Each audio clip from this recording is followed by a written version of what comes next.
Ini adalah orang ke-26 yang mati ditabrak oleh Lia. Tetapi dia sama sekali tidak bersalah. Karena dia adalah seorang supir kereta api. Ada sebuah lelucon di industri ini. Supir kereta api yang belum pernah menabrak mati seseorang. Bukanlah supir yang baik. Perusahaan memberikannya 2 orang psikolog. Untuk memberinya nasihat. Untuk membuktikan dirinya tidak ada masalah. Lia berkata ke mereka. Kepala kereta api saat kembai itu ditutup. Karena di kaca atas kereta itu ada sebuah kepala. Kalau kereta api sudah berjalan, matanya akan berkedip. Tidak disangka satu dokter takut hingga muntah. Yang satunya lagi langsung menderita sakit jantung. Lia dari awal sudah memprediksi reaksi mereka. Sambil menenangkan sang dokter, dia juga mengeluarkan obat penenang yang sudah dia siapkan dari tadi. Sebenarnya Lia bukannya acuh tak acuh. Tetapi menghadapi masalah ini dia juga tidak bisa apa-apa. Yang lebih parah adalah, anaknya sendiri juga baru saja menjadi seorang supir kereta api. Dan sudah mengemudi aman selama 6 bulan. Penabrakan ini membuat dia menjadi ada penyakit mental. Dia mengharapkan bisa dengan cepat mendapatkan darahnya. Juga takut menabrak orang. Melihat kelakuannya yang seperti orang gila. Lia datang ke rel kereta tempat anaknya pasti lewat. Ini juga tempat dia pertama kali bertemu dengan anaknya. 8 tahun yang lalu, Lia baru saja menyetir keluar dari terowongan. Dan seorang anak tiba-tiba muncul di atas rel kereta. Lia sudah menekan bel. Sambil menurunkan pengereman darurat. Dan untungnya kereta api itu berhenti. Jarak dengan anak itu hanya tinggal beberapa meter saja.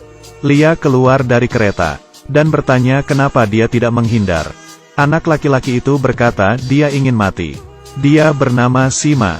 Dari kecil sudah tinggal di panti asuhan. Semalam kepala panti asuhan berkata kepadanya. Orang tua kandungnya sebenarnya belum mati. Tetapi meninggalkannya. Sima mengancam Lia. Jika mengantar dia kembali ke panti asuhan, dia bisa berlari lagi ke rel kereta. Kemudian Lia pun menerimanya. Lalu Sima pun lulus dari sekolah otomotif. Mimpinya adalah menjadi supir kereta api seperti Lia. Tetapi Lia mengatakan, kecuali dia mati, tidak bisa menjadi supir kereta. Malam ini, Lia bermimpi lagi tentang istrinya. Dia sedang berdiri di rel kereta dan menyapanya. Tetapi tidak memperhatikan kereta api yang sedang melaju di belakangnya. Keesokannya Sima menanyai tetangganya, kenapa dari awal tidak pernah ketemu dengan anak mereka. Di saat itu Lia yang duduk mengatakan, karena sudah mati ku tabrak. Saat itu dia mabuk di rel kereta. Dan kereta itu disetir oleh Lia. Sima menjadi seorang operator. Hari ini rekan kerja Lia mabuk. Dan membawa Sima naik ke atas kereta. Dia memberitahu Sima, itu adalah pintu bahan bakar dan rem. Lalu pergi tidur. Sima yang gugup semakin lama menyetir semakin kencang. Dan kehilangan kendali. Dia gugup dan menelepon Lia meminta pertolongan. Lia menyuruhnya untuk melepaskan injakan kaki dan menekan rem tangan. Tetapi Sima yang ketakutan itu tidak berani melakukan apa-apa. Kereta api itu sudah hampir tergelincir. Sima pun lompat dari kereta. Dan untungnya dia hanya luka ringan. Dan kereta api itu lepas landas. Hingga 1000 meter jauhnya di dalam hutan. Kemudian Lia memutuskan untuk mengajar Sima menyetir kereta api. Dia memasukkan kepala Sima ke dalam tong air. Bertanya kalau kereta jatuh ke dalam air dia harus bagaimana.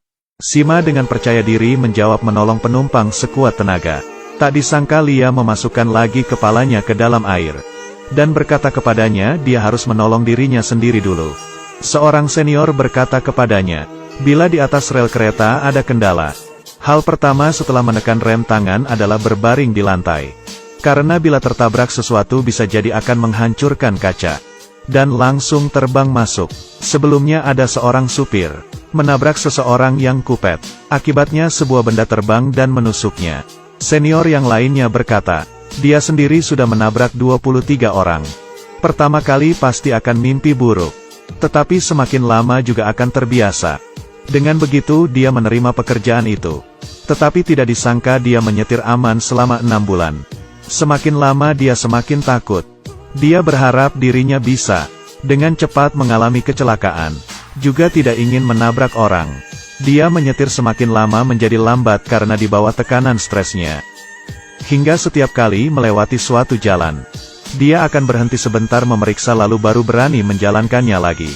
Di saat itu ayahnya, Lia, datang menenangkan anaknya. Anaknya langsung kehilangan kendali. Dia menanyai Lia, kenapa dia mau melakukan pekerjaan yang mengerikan ini. Dia sangat benci karena tidak bisa segera menabrak sesuatu.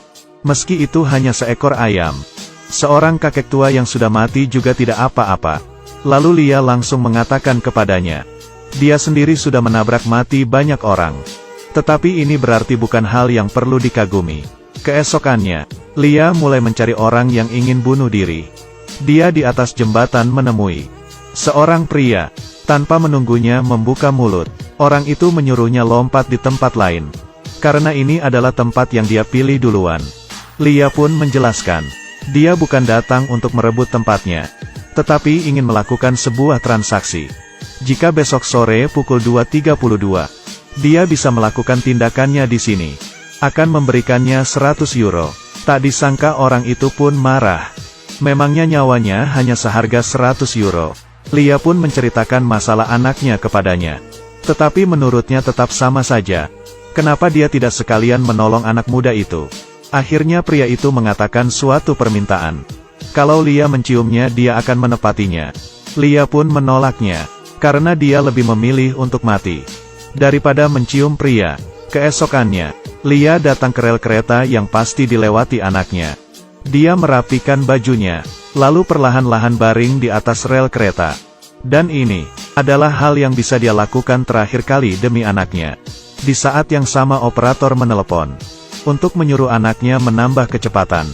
Dia pun menginjak gas, dan tidak tahu sama sekali bahwa ayahnya sedang berbaring di rel kereta yang tidak jauh dari sana. Di saat itu rekan kerja Lia dulu yang mengajari anaknya. Kebetulan lewat, dia tidak memedulikan simbol lampu yang menyala, dan dengan secepatnya masuk ke dalam rel kereta. Tetapi rodanya tersangkut di rel kereta. Suara kereta pun semakin lama semakin dekat. Sang anak juga menyadari di jalan ada sebuah mobil. Dia segera menekan rem tangan. Tetapi kecepatan kereta itu sangat cepat. Sama sekali tidak bisa berhenti. Setelah suara tabrakan itu, kereta masuk ke dalam terowongan. Dan Lia yang berbaring di luar terowongan. Jaraknya hanya tinggal beberapa meter. Kereta itu akhirnya berhenti. Seperti beberapa tahun yang lalu. Sang ayah yang menolong dirinya. Sang anak pun langsung turun dari kereta dan memeluknya. Melihat kepala kereta yang berdarah, Lia akhirnya mengerti semuanya. Sejak hari itu, anaknya juga memikul tanggung jawab sebagai supir kereta. Beberapa tahun kemudian, Lia dan anaknya ke kuburan dengan membawa bunga, memperingati nyawa orang-orang yang mati di bawah keretanya. Hingga saat ini, ayah anak ini sudah menabrak mati 35 orang. Ditambah kakeknya, jumlahnya sudah 75 orang. Dari awal tidak ada orang yang menghitung sudah berapa orang yang mereka tolong. Meski mereka tidak bersalah, tapi mereka sangat menyesal. Ini film pendek dari Siberian. Katanya supir kereta di sana rata-rata akan membunuh 20 orang lebih selama karir mereka. Biasanya korban ini selalu karena mabuk atau ingin bunuh diri, atau yang tidak hati-hati lalu mati. Meski ini bukan salah supir kereta, tetapi selama hidup mereka dipenuhi rasa kecewa dan penyesalan. Lia dengan matanya sendiri melihat nyawa istrinya mati di bawah kereta, dan sudah menabrak mati anak teman baiknya, dan temannya menabrak mati neneknya sendiri yang sudah membesarkannya. Setiap supir di dalam film ini selalu mempunyai rahasia yang orang tidak tahu. Film ini menceritakan pemahaman tentang hidup dan mati dengan cara yang dramatis dan mencela diri sendiri. Mungkin setiap profesi di saat tempat yang tak terlihat memiliki suatu hal yang tak tertahankan. Tapi betapapun kejamnya fakta itu, hidup tetap harus